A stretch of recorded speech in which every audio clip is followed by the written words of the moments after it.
Hey guys, it's CalmBee, and today I will be doing a really fun tutorial that I've been wanting to do for a while. It's how to shoot custom bullets out of a gun handle, and yeah, you could be super creative. You could shoot rainbows, you could shoot hearts, you could shoot whatever your heart's desire. So I'm going to show you how to set up those circuits, and today I'm going to start with a pumpkin gun. Why? Because it's almost Halloween. And that's the first thing I thought of, honestly. Alright, let's get into the tutorial. Alright, so I already created my pumpkin gun, but you could get creative and create a gun however you choose. Might not be the prettiest gun, but it's the best pumpkin gun that I could create. And I also created a pumpkin, which you can see over here. Just an ordinary pumpkin that's going to become my pumpkin bullet. There's a few settings you'll want to do to make sure everything works. So you'll want to configure whatever item you want your bullet to be. Make sure the pivot point's in the center. You'll also want to change the physics mode to physical, as well as make sure you tag your item. It doesn't matter what your tag is, but just make sure you remember what it is. I labeled it pumpkin. It's pretty self-explanatory. And I also added a respawn, so after I shoot the bullets, I don't want them to all stay on the ground. I want them to go away after 3 seconds. And lastly, make sure you hit can modify with circuits. If you do not hit this, it will not work. Alright. And for our gun, just make sure that's decorational. So other than that, there's not really too much to set. So let's go ahead and begin spawning in items. Alright, the first thing you'll want to do is spawn in an animation controller. You could use the old animation gizmo, but I'm deciding to be a little bit fancy on this one and using the new gizmo. Next up, you'll want to also spawn in an event receiver. And this will basically keep the animation running. So if I hit configure and I set it to 30 Hertz, it'll continuously run and just connect that to play. Alright, pretty easy so far. Next, let's go ahead and type in for a trigger handle. Alright, there we go. We have a trigger handle. And what you'll want to do is make sure you connect the trigger handle to your animation gizmo, or else it's going to drop to the ground. Alright, so now it's staying in the air. I'll want to configure the trigger handle so that I could grab it, because what kind of gun would this be if you could not grab it? Alright, so now I have my trigger handle, and what's next? We're going to spawn in a rotator. And you might be wondering, why are you spawning in a rotator? I'm basically going to be using this as a clamp to clamp to my gun, because without it, yeah, my gun will not be attached to that trigger handle. So go ahead, set up the gun so it lines up with your trigger handle. And that's pretty good. You'll want to connect the trigger handle to the base of the rotator and the pin on the top to the gun. So now when I pick up the trigger handle, it picks up the gun. Alright, next up, we'll want to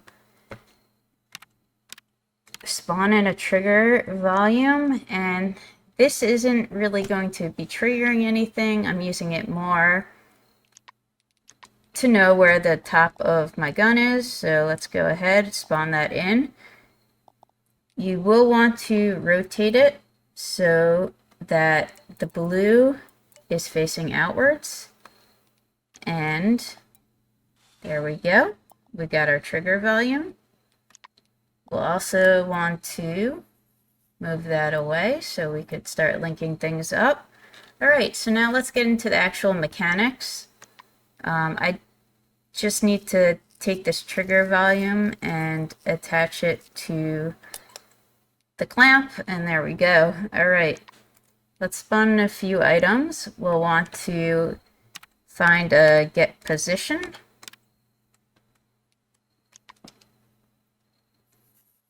And I did not mean to link that up. That's okay. We'll want to get a get rotation. And this is really just going to be setting it up so that we shoot out the bullets in the correct direction. And the last one is get forward vector. There we go. All right, so we have our 3 items that are going to basically tell us where we want to shoot the bullets out from. And we're going to link the top of the trigger volume as the target because we're saying that's the target of what we're using for direction and rotation and forward vector. All right, so next we're going to want to spawn in a few more items. Let's go spawn in, and you could find these through the search, but I already typed them in to make it easier. We're going to want to get a list get element and a recroom object get all with tag. So this is going to hold our list of pumpkins. So you guessed it, we're going to update that tag to say pumpkin or whatever you decided to name your bullets. All right, there we go. And let's link that up to our list.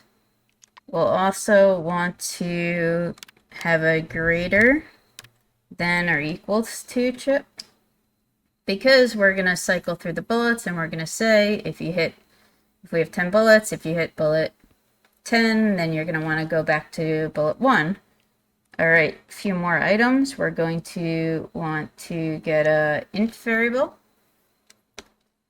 Let's rename that to pumpkins, and that'll just keep track of which pumpkin we're up to. You'll want to actually have 2 of those, so let's duplicate. We'll want to have an add button. Then we'll want to have a set transform. And this should be the last one, unless I forgot something. We'll want to have a velocity set. There we go. All right, so that should be all of the items we need. So let's start hooking it up.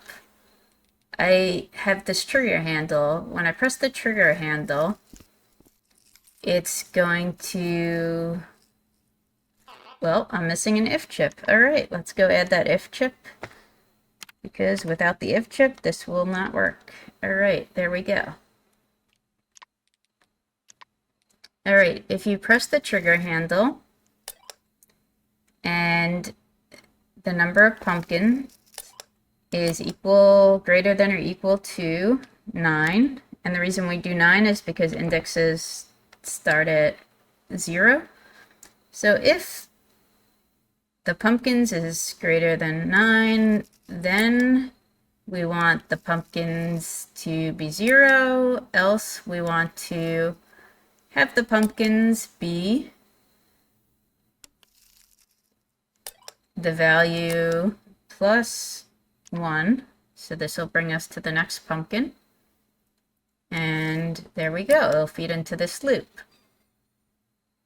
Next up, we'll want to set the position of the element that we're up to. So we'll link that again to our pumpkins.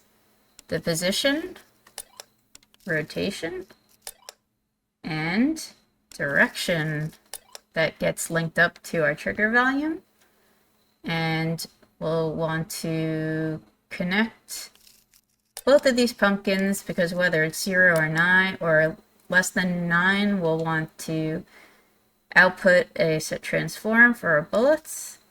Set the velocity of, what are we setting the velocity of? Our bullet. Great, so I went ahead and cloned these pumpkins, so now I have 10 pumpkins. We'll want to, let's test this out.